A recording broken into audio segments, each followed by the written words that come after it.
Welcome to theinforminator.net.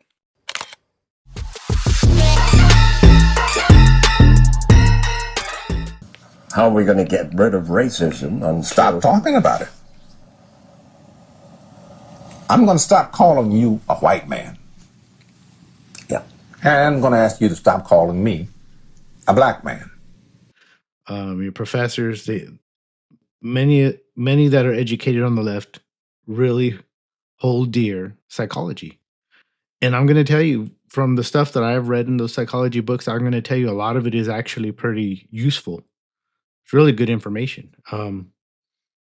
Techniques that are used to brainwash people, it's all psychologicals.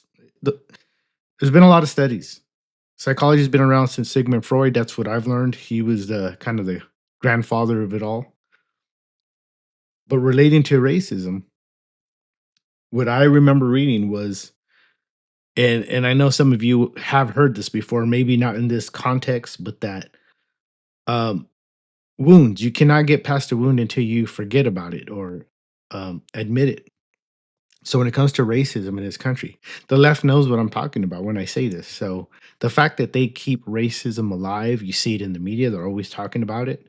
It's always this big deal. And look where we are today. We're in the year 2025 and we're still talking about these things.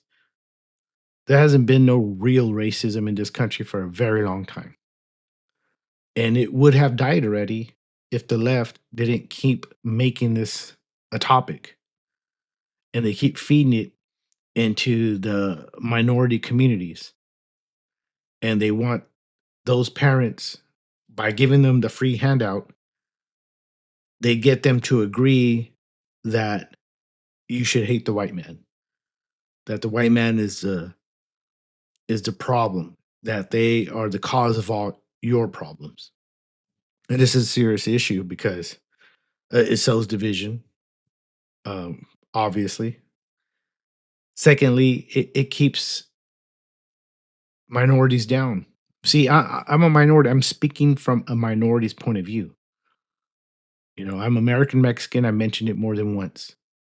Um, I mentioned it, I think, in my last video that I've experienced racism in my life, but it was a few times, and honestly, it doesn't have an effect on anything to do with your life because it just isn't that profound. It isn't something that'll destroy anybody's life at all. If you work hard, you go to school, there's more good people than bad people out there.